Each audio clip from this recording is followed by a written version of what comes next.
ইন্নাল মুনাফিকাত তাসফানি মিনান নার। চিল্লা বলেন না সুবহানাল্লাহ। সুবহানাল্লাহ। মুনাফিক জাহান্নামের নিকৃষ্ট স্থানে যাবে। কোথায় যাবে? জাহান্নামের। মুনাফিক কোনদিন জান্নাতে যাবে না। কি মুনাফিক জান্নাতে যাবে না? কারণ যেখানে জাহান্নামীরা জাহান্নামের ভিতরে রক্ত পুষ গলে গলে যেখানে নিম্ন স্তরে চলে যায় সেখানে বলা হয় যে আসফালি মিনান নার, নিকৃষ্ট জায়গা।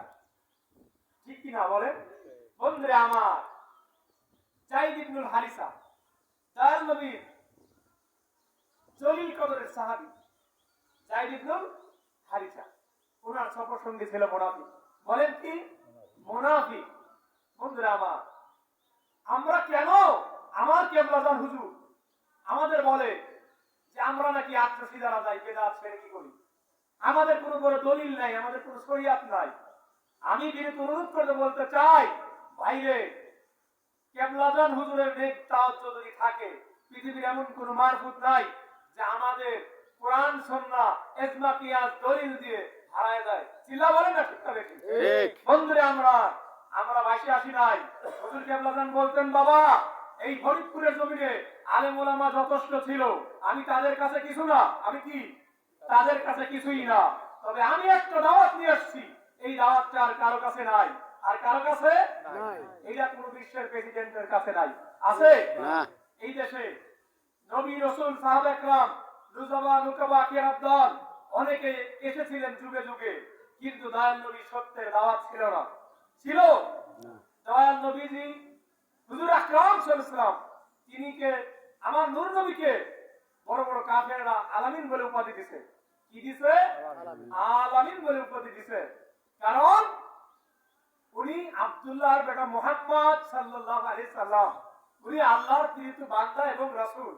কি ওয়া শাহাদু আল্লা ইলাহা ইল্লাল্লাহু ওয়াহদাহু লা শারীকা লাহু ওয়া শাহাদু আন্না মুহাম্মাদান আবদুহু ওয়া রাসূলুহু। চিল্লা বলেন না সুবহানাল্লাহ। সুবহানাল্লাহ। উনি আল্লাহর বান্দা এবং আল্লাহর প্রেরিত রাসূল। আমি আরো সাক্ষ্য দিচ্ছি ওনার সমতুল্য কেউ নাই। আছে নাকি? না। আমার বিশ্বলি কেবলাজানের সমতুল্য আর কেউ নাই। চিল্লা বলেন না সুবহানাল্লাহ। সুবহানাল্লাহ। আমার মেজো ভাইজানের সমতুল্য আর কেউ নাই। ঠিক। মিয়া ভাইজান মুজাদ্দেদের সমতুল্য আর কেউ নাই। তারা মাদারজাত আল্লাহর ওলি। চিল্লা বলেন না সুবহানাল্লাহ। সুবহানাল্লাহ। কোনো সন্দেহ আছে? না। কোনো ভয় আছে? না। কোনো ভয় আছে নি? না। বন্ধুরা আমার, আমি কাউসারের কাছে ভুরি ভুরি দলিল আছে, লক্ষ লক্ষ দলিল।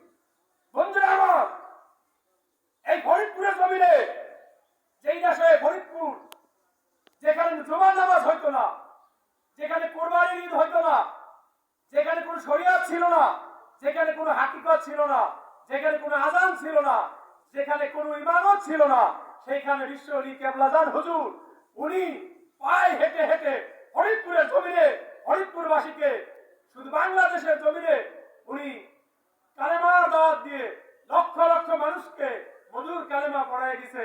লা ইলাহা ইল্লাল্লাহু মুহাম্মাদুর রাসূলুল্লাহ। যাহার হয় না তুলনা, তোমরা গিয়া দেখো 18 শীত ফরিদপুরে পীর কামেল সে একজনা, যাহার আয়না তুলো। বলেন না কেন?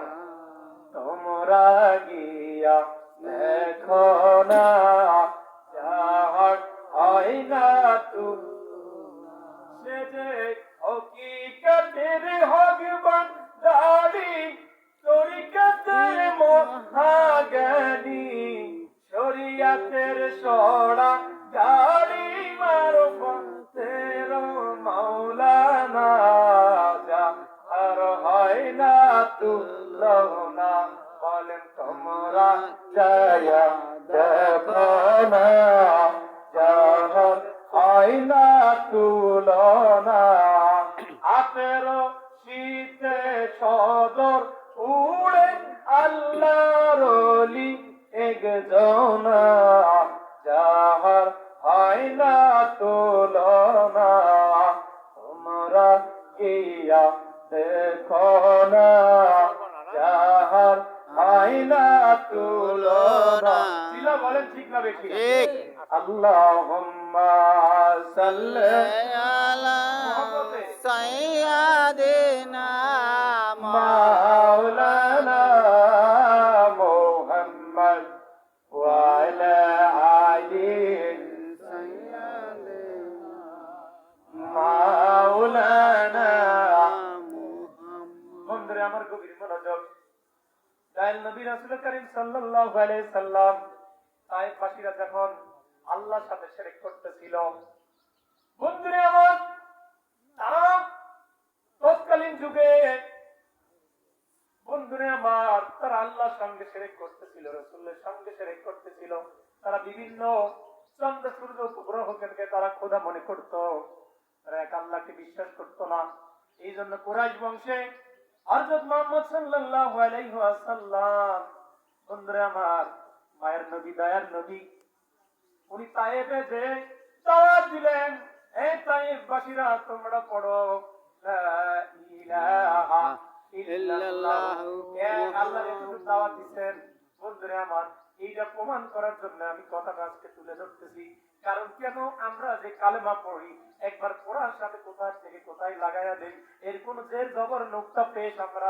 জানি না কারণ এইটা মনে হয় আমার আপনার ব্যক্তিগত কালেমা আমরা তো করি লা ইলাহা ইল্লাল্লাহ মুহাম্মাদুর রাসূলুল্লাহ আরে ভাই নাই রে এটা তো সঠিক না কারণ হলো ওই যে দয়াল নবীজি আল্লাহর হুকুমে জিবরিলের হুকুমে আল্লাহ বলেন জিবরিল যাও আমার বন্ধুরে তুমি বলো তায়েফবাসীর কাছে নিয়ে যাও লা ইলাহা ইল্লাল্লাহ এতটুকু দাওয়াত দেওয়ার সঙ্গে সঙ্গে দয়ার নবীকে মায়ার নবীজিকে রহমতের নবীকে পাথর মেরে রক্তে রক্তাকার করে দিলেন নবীজি ক্লান্ত অবস্থা বন্ধুরে আমার জামানার মহাকামেল মহাওয়ালি বিশ্বওয়ালি জামানার নূর এই জামানার শ্রেষ্ঠ মহাকামেল বিশ্বলি যখন বন্ধুরে আমার সদরপুর এই তো বন্ধুরে আমার এই 22 রশি সদরপুর বিশ্ব জাকের মঞ্জিল অজয় পাড়া নামে গ্রামে আমার কেবলা জান হুজুর যখন দাওয়াত নিয়ে আসলেন এইখানে কোনো নামাজ ছিল না রোজা ছিল না হজ যাকাত ছিল না শরিয়াত ছিল না